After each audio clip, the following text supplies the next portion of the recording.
Bonjour à toutes et à tous et bienvenue pour cette 8e émission pour la vie en collectif avec Louis Fouché. Bonjour Louis. Bonjour Pierrick, ça va? Tu vas bien? Merci Ouais, beaucoup de m'accueillir.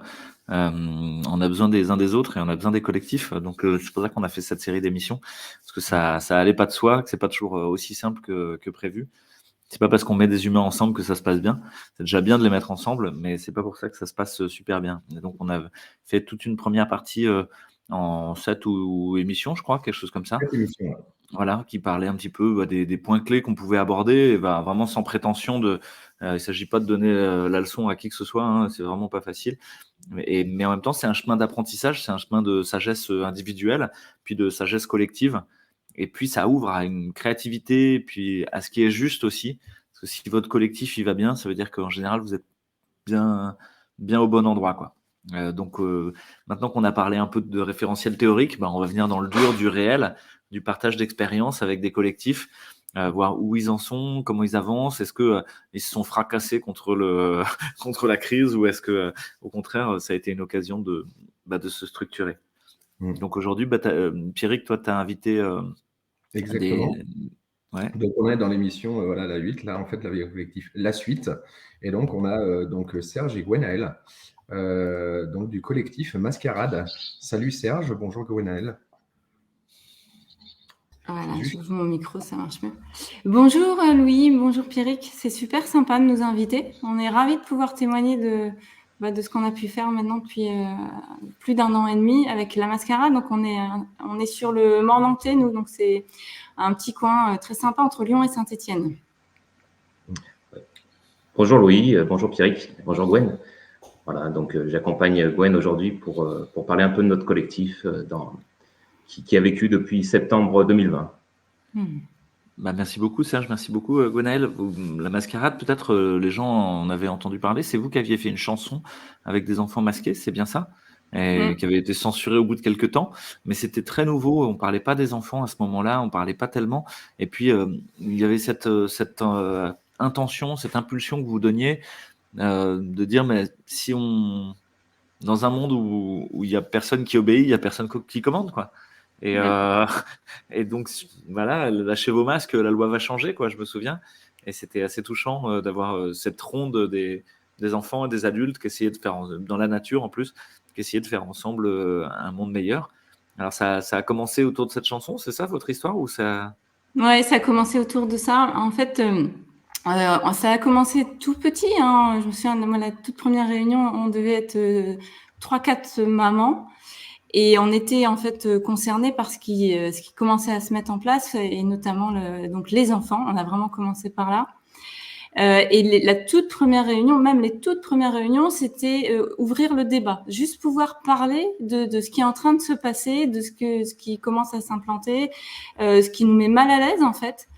Et on a commencé par ça, à se réunir et à ouvrir vraiment la diversité d'opinions. Donc, il y a eu une réunion, par exemple, où il y avait des avis qui étaient quand même assez divergents. Hein. Le masque, mais pourquoi pas, ça peut quand même aider.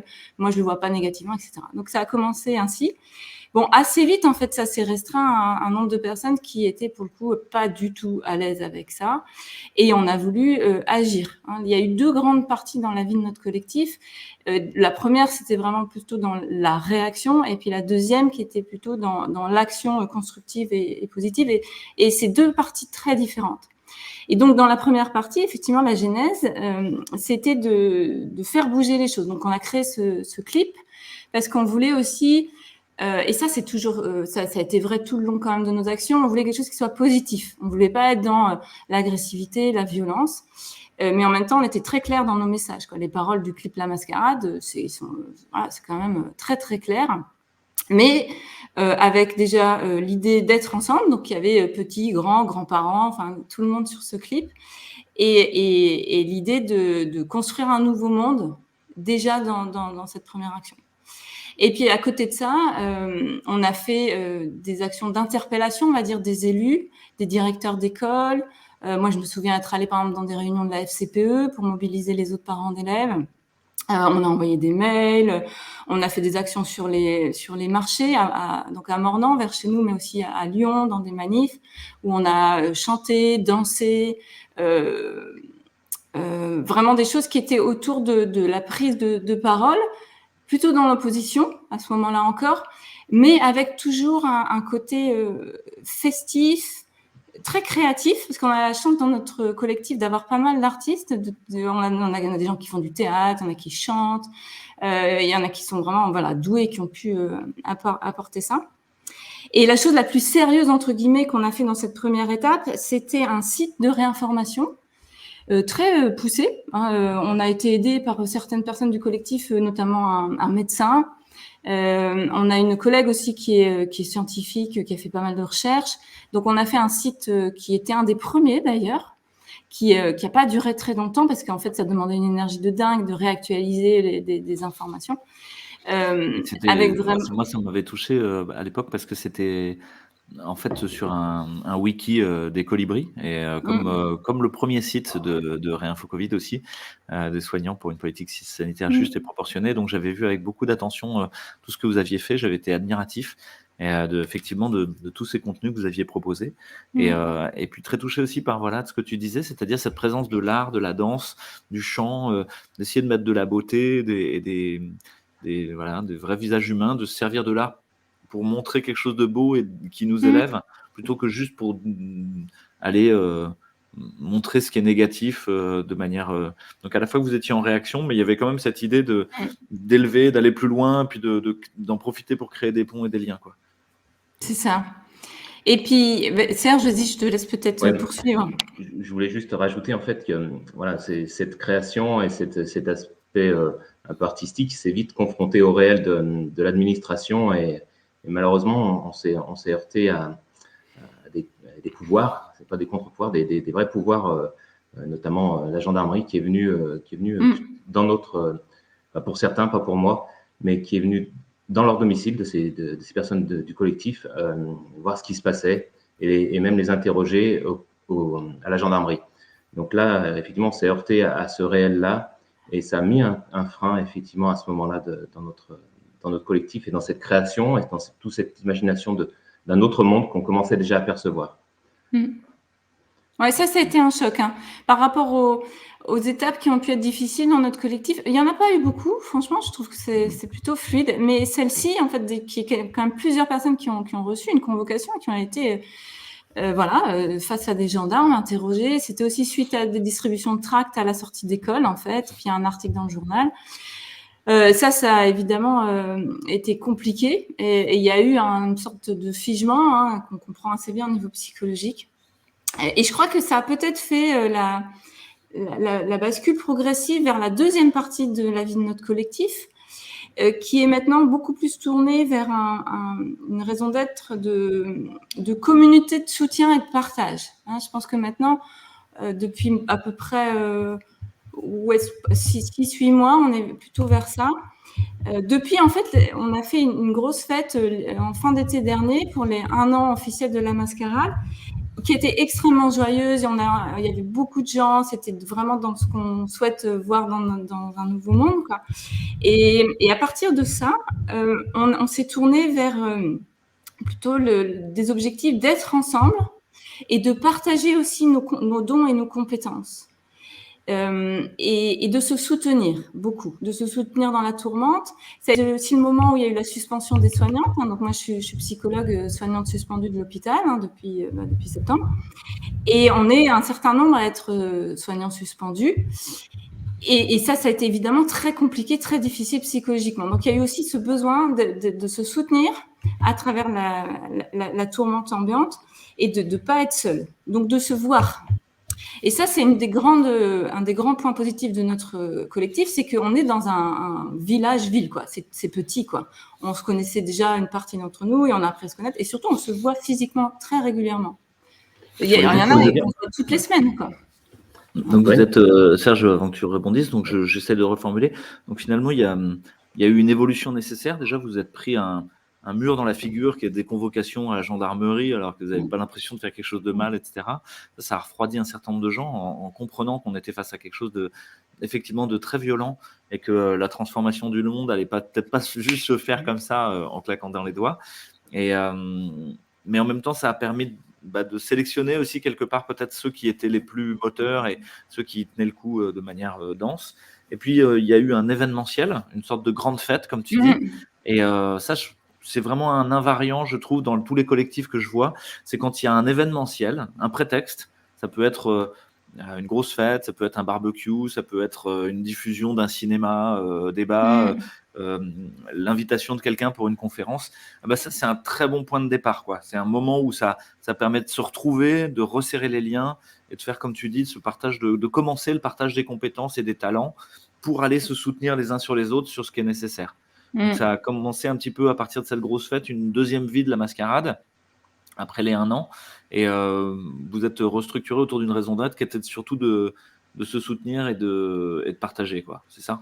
Et puis maintenant on dit en présentiel, c'est comme si ça existait en distanciel, mais c'est devenu dans la novlangue moderne, quoi. Donc en vrai, chair et en os, là vous rejoignez. Et tu soulignes cet aspect intéressant aussi que pour vous, il y a une granulométrie qui est propice. Vous êtes à l'échelle d'un village, d'une petite ville, et ça, c'est pas mal parce que les gens peuvent se retrouver, se connaître, alors que pour des gens qui sont dans des plus grosses villes, et ça, on le voit aussi dans les collectifs, hein, à Marseille, à Paris, c'est plus dur pour les collectifs d'exister parce qu'on est pris dans ce grand bain-là. Je laisse la parole, Serge, si tu veux rebondir sur tout ça. Je me permets juste une petite remarque. Donc, c'était intéressant, pardon, par rapport à ce que vous avez indiqué. Justement, pour continuer, comme on va vous redonner la parole là juste un instant, c'est intéressant parce que, par exemple, nous, à titre de comparaison, si on peut dire ça ainsi, Libertad, pareil, a commencé à se mobiliser. En fait, c'est des gens qui ont commencé à se réunir en 2020, justement, suite avec l'arrivée, en septembre 2020, avec l'arrivée des masques, notamment à l'école pour les enfants. Donc, c'était à peu près la même raison d'être, de se regrouper. Donc, par rapport à ces éléments-là, et les éléments évoqués par Louis notamment, comment avez-vous fait pour vous retrouver? Est-ce que vous étiez des gens qui se connaissaient? Comment vous êtes-vous ouvert pour vous retrouver à plusieurs, même avec des gens éventuellement que vous ne connaissiez pas? Oui, moi, je voulais juste en profiter pour justement faire cet historique aussi, un petit bond en arrière de la création de Mascarade. On parlait de noyau, et actuellement, Mascarade, c'est un noyau dur de 12 personnes qui sont là depuis le début. Et autour, c'est agrégé avec des va et des viens. Une cinquantaine de personnes, donc on est entre 60 et 70 personnes actuellement dans ce collectif. Et c'est justement aussi cette confrontation, justement ce soutien qui a permis à ce noyau dur de continuer à exister. Et on l'a tout de suite manifesté, ce soutien, avec une cagnotte. Parce qu'on a vu qu'on allait se heurter aussi, quand on s'est heurté à ce problème de gendarmerie, on avait toute la démarche aussi juridique auprès d'avocats, du masque, tout ça. Donc, tous ces questionnements nous ont poussé à ouvrir une cagnotte qui a permis d'aider plusieurs personnes à différents moments depuis 2 ans. Voilà. Et ce soutien a continué jusqu'à même maintenant, quoi. Voilà, on s'est ouvert vers l'intérieur. Effectivement, comme tu disais, Gwen, on a changé notre raison d'être un petit peu de manière réactive à une vision plus positive d'un autre monde. Et c'est là qu'on commence à apprécier d'être vraiment, de se retrouver, et en physique, c'est encore mieux, quoi. Ouais, merci Serge. Donc tu dis qu'il y a ce soutien très directement financier, quoi. Que la question de la cagnotte, par pas mal de collectifs, elle est un peu éludée parfois. Moi, ce que je vois dans Réinfo Covid, c'est qu'on a évité l'argent, parce qu'on savait que c'était un pouvoir, on savait que c'était quelque chose de dangereux, que peut-être ça brûlait là où les gens fous.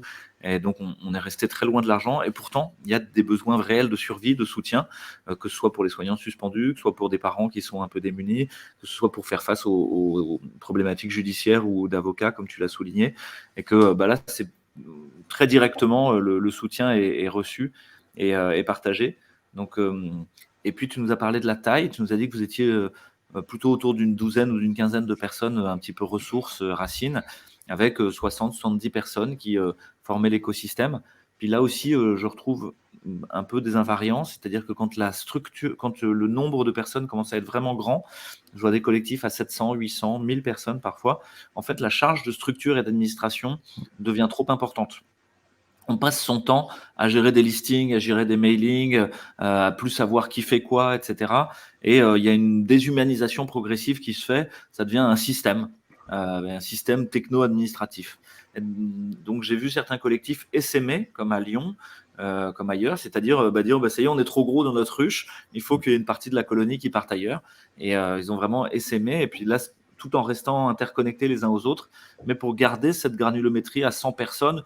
À 100 personnes, on peut encore se connaître tous, en vrai. Alors qu'au-delà, ça commence à être compliqué. Mais... C'est ça. Et c'est pour ça que nous, on n'a jamais vraiment communiqué, en fait. On n'a pas de site internet. À un moment, on avait une page Facebook, mais elle n'existe pas vraiment. Et c'est surtout du bouche à oreille, vraiment de village, quoi. Au début, c'est quelques copines maman qui disent, t'as vu ce qui se passe, il faut qu'on se voit, t'es là ce soir, allez hop. Et puis, donc ça va répondre aussi à ta question, Péric. Au tout début, très concrètement, en fait, moi, j'ai pris mon téléphone et j'ai envoyé des textos à quelques mamans que je connaissais en disant, voilà, on est 2-3 là à s'interroger sur ce qui se passe, on vous propose une réunion si vous avez juste envie de parler, parce qu'au début, c'était vraiment ça. Et c'est comme ça, en fait, que c'est venu. Et puis, et c'est toujours ainsi d'ailleurs, c'est que du bouche à oreille. Et donc, de temps en temps, on va accueillir quelqu'un dans le collectif. Alors, accueillir quelqu'un dans le collectif, qu'est-ce que ça veut dire? En fait, on a un fil Telegram, comme beaucoup de collectifs. C'est ça un petit peu le canal de communication, le socle, quoi. Et on amène quelqu'un, voilà, on intègre dans le fil. Et après, sur ce fil qui réunit à peu près 65 personnes, je crois, il y en a qui sont très communicants, qui proposent beaucoup de choses. Et il y en a qu'on n'entend jamais, dont on n'entend jamais parler, mais qui peuvent de temps en temps arriver. Mais ça, c'est pas simple non plus, ces questions-là de fil, parce que à un moment, on s'était posé la question de qu'est-ce qu'on fait de ceux qui communiquent jamais? Est-ce que en fait ils sont là, mais ils ont juste besoin d'écouter et ça leur va bien, et de pointer leur nez de temps en temps, ou est-ce que ils sont pas du tout là en fait? Mais comment on décide de ça? Ça, on n'a pas vraiment résolu cette question. C'est vrai. De fait, est-ce que vous avez établi, vous, de votre côté, un petit peu, comme on l'avait évoqué, des raisons d'être, une sorte d'organigramme? Est-ce que vous Pas avez vraiment. En formalisé fait, les choses? c'est un truc qui est un peu sur notre to-do list, entre guillemets, mais ce qui prédomine chez nous, c'est quelque chose de très informel. Et on s'est souvent dit que il y avait quelque chose qui était très dans d'une création organique, en fait, chez Mascarade. Et on n'a pas envie, la plupart d'entre nous, d'y mettre des choses trop formelles pour casser cette dynamique. Et en fait, jusque-là, en gros, tout va bien. Louis, tu disais tout à l'heure, les collectifs qui vont bien, peut-être qu'ils sont à la juste place. Je crois qu'en tout cas, pour l'instant, ça fonctionne bien et qu'on est peut-être dans cette juste place qui est vraiment autour de l'être ensemble, de se soutenir. Donc concrètement, il y a des ateliers réguliers qui sont basés soit sur la créativité de l'esprit. Donc on a des ateliers qui s'appellent Inspire, où on propose, donc c'est une des nanas du collectif qui sait faire ça, qui connaît bien les principes de l'intelligence collective et qui est aussi très créative elle-même et qui a envie d'aider certains à porter des idées grâce à la force du groupe. Et puis d'apprendre aussi au passage comment on peut communiquer de manière nouvelle avec voilà tout ce terreau incroyable des nouvelles manières d'être ensemble, de travailler ensemble, etc. Donc ces ateliers qui sont réguliers, qui sont plutôt sur, on va dire, l'esprit créatif. Après, on a un autre atelier qui est régulier qui s'appelle Feel Good, qui est tous les mois de 2 heures et qui est destiné à se faire du bien, comme le nom l'indique, et avec des moments de parole où les gens peuvent déposer leurs paroles. Il y a un petit temps pour ça, mais on creuse pas, c'est pas un atelier thérapeutique non plus. Et surtout, après, on se fait du bien. Donc, soit on fait des voyages sonores, ça peut être aussi tout simplement de raconter des choses sur nous, mais pour se connaître, se dévoiler, et différentes choses. Dans l'idée de se ressourcer, ça c'est plutôt au niveau du cœur. Et puis enfin, on a des ateliers qui sont plus ponctuels, autour plutôt du corps et des arts. Donc on a fait par exemple des ateliers de massage, de danse, de chant, de cuisine. Par exemple, on a fait un atelier sur la lactofermentation, par exemple, et on est tous ensemble et ça nourrit le lien. Voilà, mais on n'a pas formalisé beaucoup de choses, nous. C'est très organique. Donc finalement, ouais, vous êtes un collectif plutôt artisanal et low-tech. C'est ça. Pas trop Exactement. préoccupé de structurer ou en tout cas de mettre les règles du jeu. Ça me rappelle quelqu'un qui s'appelle Frédéric Laloux, qui a beaucoup travaillé avec un livre qui s'appelle Reinventing Organization et qui a été très soutenu au niveau international par plusieurs ONG pour essayer de porter un peu d'autres modèles organisationnels. Donc, il y a une bande dessinée qui s'appelle Reinventing Organization aussi, qui est intéressante. Et puis, son bouquin est très intéressant parce qu'il prend plein d'exemples de collectifs, mais à des plus grosses échelles aussi, et des entreprises notamment. Et il y a un peu cette idée que dans un jardin, dans la nature, il y a pas c'est pas marqué quelque part que l'arbre décide qu'à quelle heure il envoie un message au rossignol qui lui-même discute avec la mésange pour savoir si c'est vraiment le bon timing pour chanter parce que le soleil se lève. En fait, tout ça, ça se passe, quoi. Ça se passe et puis ça s'ajuste assez naturellement. Que si il y a une graine qui tombe mais que c'est pas le bon endroit en termes de soleil, en termes d'hygrométrie, en termes de pluie, elle va pas pousser simplement, elle sera en attente du jour où peut-être la lumière viendra et puis peut-être qu'elle se dévoilera à ce moment-là. Elle est en quiescence. Et donc on a beaucoup de gens aussi qui sont en quiescence dans les collectifs, qui regardent, qui attendent d'être au bon endroit, à la bonne lumière, la bonne chaleur, à la bonne saison pour eux. Et puis ce sera le bon moment, quoi. Donc on est souvent tenté de vouloir contrôler et prédire, d'être dans un paradigme où on voudrait avoir le bon système d'exploitation, vous savez, le bon OS pour son collectif. Est-ce que je mets plutôt Microsoft? Est-ce que je mets plutôt Linux? Est-ce que je mets plutôt la sociocratie, l'holacratie, ou je sais pas quoi? En fait, tout ça, c'est une vision un petit peu, à mon avis, crispée, parce que le réel, alors ça ne veut pas dire qu'il faut mettre aucune règle, hein, et sûrement il en faut quelques-unes, mais ce que je vois à travers les ateliers que tu nous décris, Gwen, c'est des ateliers qui travaillent à la fois sur le lien et à la fois sur individuellement sa posture personnelle. Oui. Et déjà, cette idée d'aller déposer qui je suis, d'aller déposer sa souffrance ou ce partage dans un des types d'ateliers, l'idée de revenir au corps dans les ateliers feel good, etc. Ça, c'est tout un travail sur soi qui permet ensuite, quand on rentre dans un collectif, que ça se passe bien. Vous avez remarqué, il y a des gens, ils rentrent dans des collectifs, tout va bien, ils sont toujours sympas, enfin pas toujours, et voilà, ça va, ça vient, mais ça se passe bien, quoi. Ils vont s'adapter, ils vont prendre les gens comme ils sont, ils vont essayer de faire le mieux possible. Puis il y en a d'autres, par contre, ça va toujours frotter, ça va toujours être compliqué. Et j'ai l'impression que c'est pas les règles qu'on va mettre qui vont permettre de juguler ça. C'est plutôt laisser chacun monter en compétences et affiner sa posture personnelle, quoi. Parce que C'est ça. On travaille avec un SI, nous, en fait. C'est pas un système d'information, c'est un système d'intuition. Et donc, chacun apporte sa petite pierre ou sa petite graine. Et alors, on a quand même réussi à structurer 2-3 choses. Il y a des personnes qui mettent une petite bulle de côté. Et là, par exemple, on a monté une association de permaculture. Donc là, on structure un peu plus. Ça fait vivre une partie du collectif autrement. Et ça va sûrement permettre de poser les graines pour d'autres choses. Et il y a même, on sait qu'il y a des graines qui se plantent ailleurs en ce moment dans notre collectif pour permettre de structurer des choses un peu plus cadrées et qui amèneront sûrement du mieux-être à beaucoup de personnes. Voilà. Donc une petite taille, un petit groupe, un fil Telegram pour vous retrouver un petit peu en termes d'information. Donc c'est assez simple. On a 2 fils Telegram, Louis, ça c'est important. On en a plusieurs, mais il y en a 2 principaux. Il y a le général et il y a celui des fondateurs du noyau. Et là, c'est pas les mêmes partages d'infos. Ça, je pense que c'est très important. Par exemple, sur notre présence aujourd'hui, on a envoyé un message sur le fil des fondateurs, mais uniquement des fondateurs pour dire, voilà, Pierrick et Louis nous proposent ça, est-ce que tout le monde est OK? Tout le monde est OK, on y va. On ne demande pas aux 60 personnes. D'accord. Voilà, juste pour ce petit détail qui, je pense, est important. Donc, en fait, c'est finalement une sorte de règle induite, enfin, si on peut dire ça ainsi, même si ce n'est pas spécialement établi. Vous êtes déjà dans un processus de consultation, donc ça, c'est assez intéressant.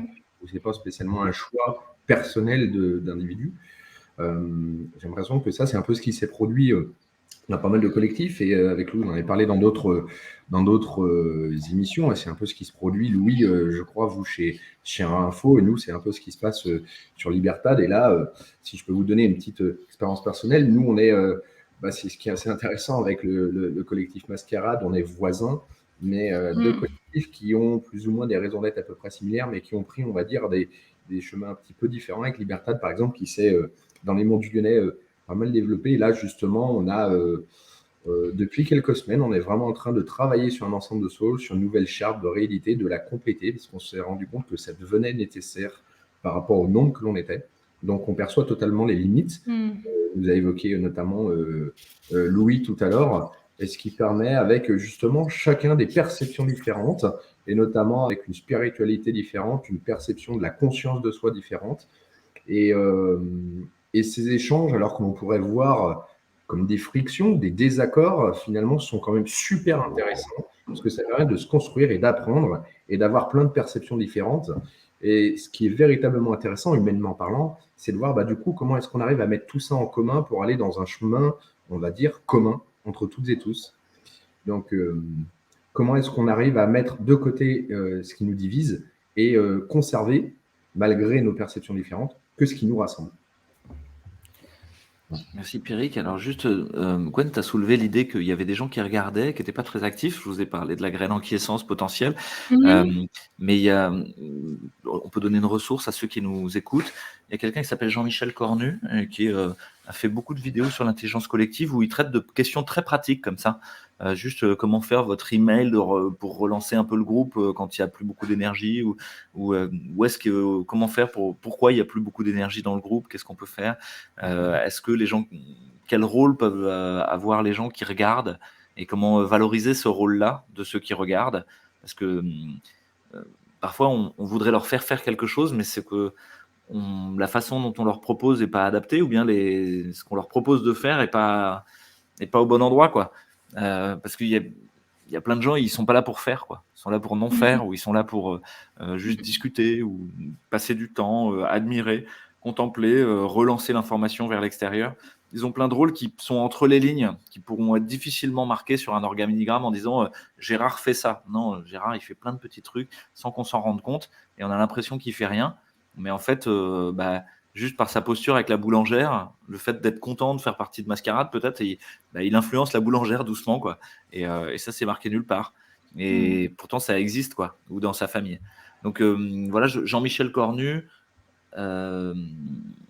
vous pouvez taper sur Internet, il y a une sorte d'abonnement à une newsletter. Et à chaque fois, c'est des petites vidéos très courtes de 4-5 minutes, et c'est très intéressant, parce que ça va sur des questions très pratiques des collectifs.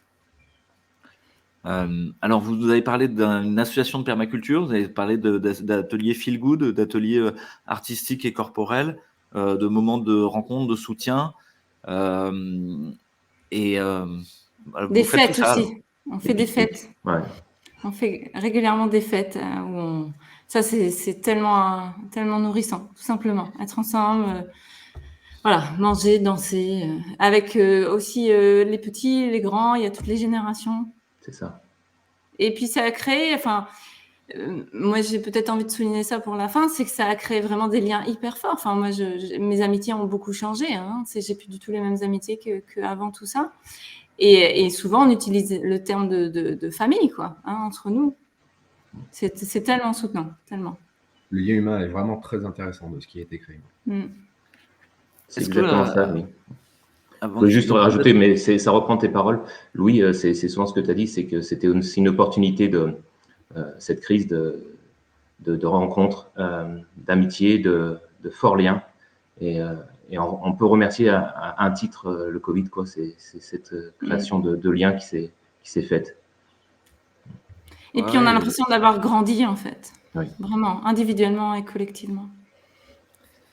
Vous vous souvenez, Kirikou, pour soigner Karaba, est obligé de l'aimer contre toute sa méchanceté, quoi. Et donc, je crois qu'une part de guérison de notre système, c'est d'aimer tous les monstres qui y sont pour ce qui permettent ce qui se passe, quoi, hein, pas leur monstruosité, mais ce qu'ils mettent en mouvement et ce qui nous permettent d'accomplir au passage. Plein de collectifs qui ne sont jamais pensés aussi dynamiques ou aussi capables d'ouvrir des possibles, et qui se découvrent au passage en le faisant, quoi.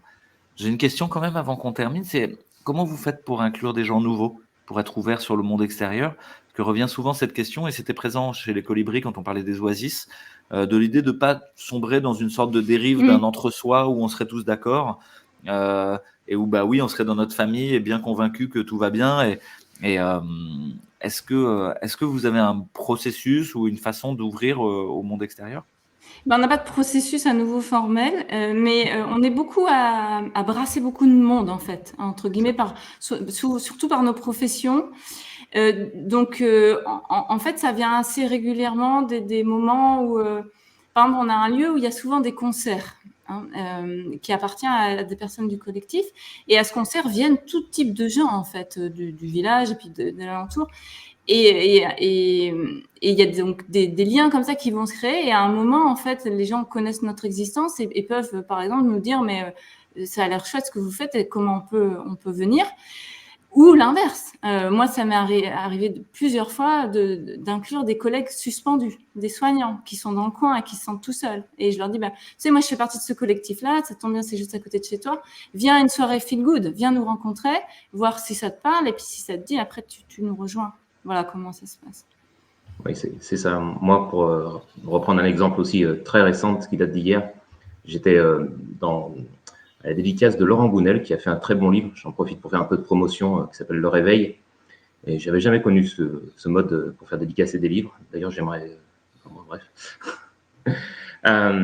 Et dans cette file d'attente qui a duré un petit peu, on crée du lien là aussi et on discute.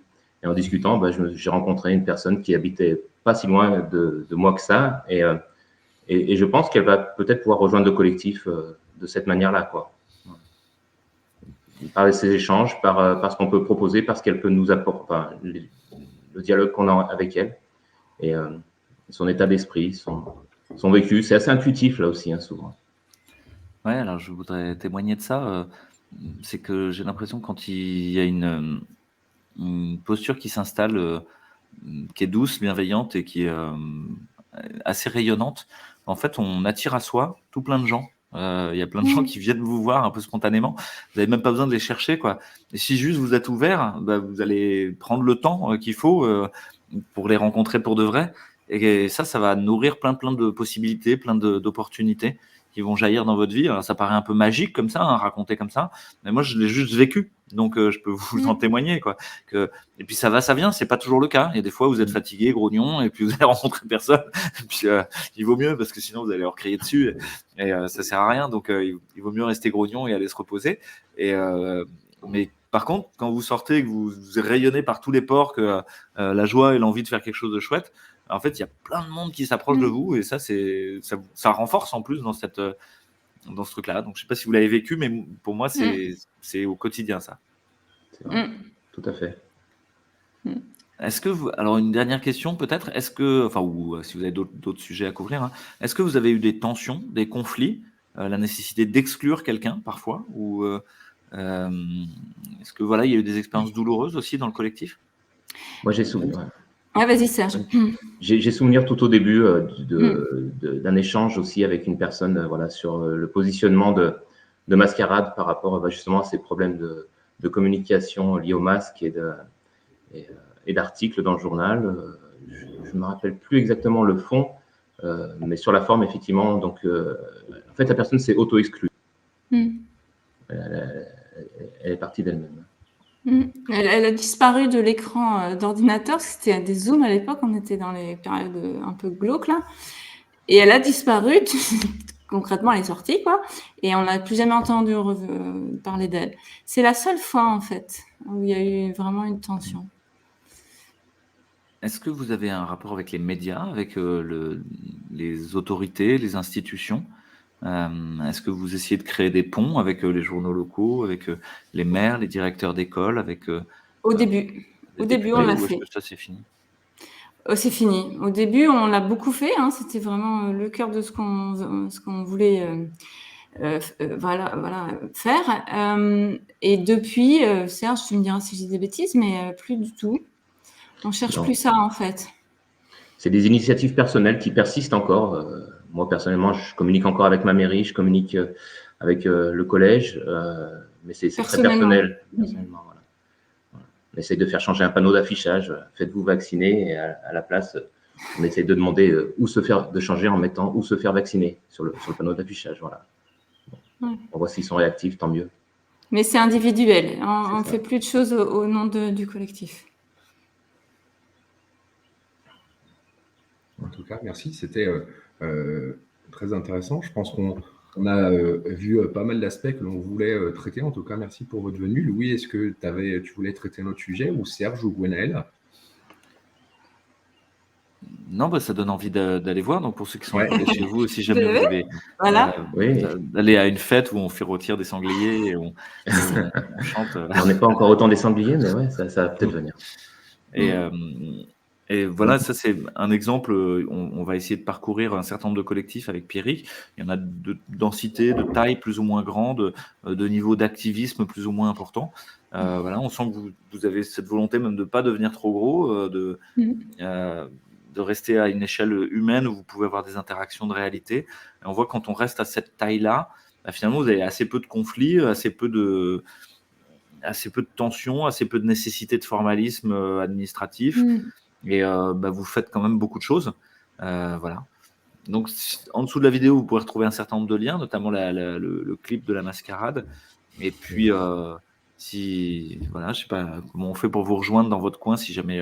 Mais l'intention, c'est plutôt que vous créiez votre collectif à votre petite échelle. Vous n'avez pas besoin de tous intégrer Info Covid, Libertad, Mascarade. Il peut y avoir votre truc localement et ce sera encore très bien, quoi. La dernière chose pour conclure, et puis après je vous laisserai la parole pour finir, c'est qu'on est en train de développer avec Réinfo Covid une autre histoire. Une autre histoire, c'est essayer de parler de manière pluridisciplinaire du monde dans lequel on aimerait vivre, et sans phare, sans faux semblant. Hein. On n'est pas que des bénis oui-oui, mais on parle de l'enfance et de l'éducation. On parle de philosophie pratique appliquée au réel. On parle de démocratie et d'institutions. On parle de ce qui se passe avec le numérique et le totalitarisme numérique transhumaniste, ce qui est en cours. On parle de non-violence et d'outils de non-violence avec voilà, Ariane et Benoît, entre autres. On laisse la place à de la musique, à de l'art et à de la beauté. Et cette idée, c'est que ça se passe sur Internet. Vous pouvez aller voir, vous abonner, bon, ça c'est très bien. Mais l'idée, c'est que vous en empariez, c'est qu'il puisse y avoir peut-être des soirées où vous parlez de tous ces sujets-là. Vous parlez de la mort, vous parlez de philosophie, vous parlez de non-violence, vous parlez de ce que c'est que l'éducation des enfants. Et de manière volontaire, chacun va... là, le principe de l'émission, c'est de laisser 8-10 minutes à chaque personne pour qu'il ait quelque chose à dire. Un peu comme, vous savez, ces tribunes libres quand on était jeune. Moi, il y avait ça, hein, à l'endroit où je vivais, il y avait un bar qui laissait la parole à n'importe quel musicien, quoi. Alors, des fois, c'était bon, des fois, c'était pas bon. Mais c'était un peu l'idée de ça, de ces rencontres-là, c'est de laisser une tribune à des gens pour qu'ils puissent s'exprimer et puis nous partager des savoirs, des savoir-faire, des savoir-être, des savoirs théorisés, des compétences, dans une optique d'éducation populaire, avec l'idée que si nous tous on monte en compétences sur la santé, la démocratie, l'interrelation, sûrement on fera une société plus belle, quoi. J'ai aucun doute là-dessus. Voilà, donc l'idée c'est de vous saisir d'une autre histoire. Et puis Serge, Gwenaël, je vous laisse le mot de la fin, si ça vous va. Oui, ouais. Bah, pourquoi pas. Moi, ce que je voulais rajouter, c'était deux choses. C'est effectivement, si on veut nous contacter, même si on n'est pas très actif sur les réseaux, on a une adresse mail. Je vais essayer de vous la mettre juste après au niveau de la mascarade, où on la regarde de temps en temps. Ça reste, c'est quelque chose où on s'implique moins effectivement de ce côté-là. Et puis dans ce que tu disais de liberté de parole et tout ça, ça nous a permis aussi de créer un cercle de parole entre certaines personnes aussi du collectif. Et on inclut à ce moment-là dans le cercle de parole d'autres personnes qui sont pas du tout du collectif et qui pour aussi, ça pourrait être une solution de porte d'entrée pour eux, quoi. C'est quelque chose qui se fait aussi. Et merci d'exister, merci de nous proposer ce genre de médias pour faire parler de nous, parce que effectivement, des petites associations individuelles comme ça, parsemées, c'est bien, mais c'est bien de savoir qu'elles existent aussi pour pouvoir les réunir et trouver des moments de lien entre associations aussi. Et puis qu'elles se donnent à voir. Vous avez peut-être tous vu ces jeunes qui, à AgroParisTech, ont dit, bon, allez, ni l'agro-industrie, nous, on va aller faire de la permaculture, etc. C'est extrêmement touchant, même s'ils ne sont pas très nombreux, parce que justement, disent, eux établissent la rupture, et que tout le monde puisse voir ça. Je pense qu'il y a plein d'autres gens qui vont dire, qui en médecine, qui en droit, va dire non, mais nous, on quitte votre système délirant, quoi. Et c'est exactement ce que la mascarade, Réinfo Covid, Libertad est en train de faire. Et il faut donner à voir ça, il faut le raconter, qu'il y ait ce récit qui devienne le récit dominant et qui donne envie. Parce que le récit des médias qui nous expliquerait qu'on est des dangereux anti-vax ou anti-masques ou anti-je sais pas quoi, c'est pas la réalité, quoi. La réalité, c'est que c'est des gens gentils, lumineux, sympas, qui cherchent à faire un monde meilleur. Et ça doit être dit et émerger, quoi. Et montrer. Merci Serge. Gwen, tu veux... je rebondis vraiment sur ce que tu viens de dire. Si ce qu'on a pu témoigner, ça peut faire des graines, hein, semer des petites fleurs dans des terreaux là, qui sont sûrement déjà existants, alors, c'est top. Parce que nous, on a été très inspirés aussi par d'autres, hein, notamment par vous, quoi. On s'est aussi soutenu, hein. Pierrick, on s'est connus assez rapidement et on voyait ce que tu faisais, ça nous donnait envie. Enfin, et c'est pour ça qu'on avait à cœur de témoigner, pour que ça puisse donner de l'énergie et de la force, parce que parfois, ça demande déjà du temps, ça demande de sortir sa zone de confort. C'est pas toujours simple, mais c'est là où on grandit en fait. Et moi, ce que je retiens vraiment de cette aventure, c'est l'évolution vraiment à tout point de vue, quoi, de l'esprit, du cœur. Physiquement aussi, il y a plein de choses qu'on n'a pas forcément dites, mais où on apprend à mieux s'occuper de nous, quoi, vraiment de notre corps, quoi. Dans ces temps où tout ça est à l'inverse, c'est hyper important. Donc merci. Merci énormément, en tout cas, pour votre venue, d'avoir accepté cette invitation, de nous avoir partagé ces éléments. En tout cas, merci encore à nouveau, Louis. Et puis, comme on vous l'a indiqué, avec Louis, on se retrouve dans les jours, dans les semaines qui viennent également avec un autre collectif pour une prochaine présentation. En tout cas, merci ceux qui veulent nous contacter pour raconter leur collectif, le donner à voir, pour que justement petit à petit émerge cette culture commune de tous ces petits collectifs, de tous ces petits groupes un peu partout qui rétablissent du lien, qui rétablissent de l'humain et du vivant. Nous, on est preneurs, hein, on prendra le temps qu'il faut avec Pierrick pour vous interviewer, puis essayer de gratter comment vous fonctionnez, qu'est-ce que vous êtes, qu'est-ce que vous avez envie de donner au monde. Et moi j'étais fatigué en arrivant à l'émission, elle devait durer 20 minutes, puis finalement ça va faire 45 minutes et maintenant j'ai la pêche. Donc un grand merci à vous trois et à très bientôt. Merci tout le monde, à plus tard. Merci.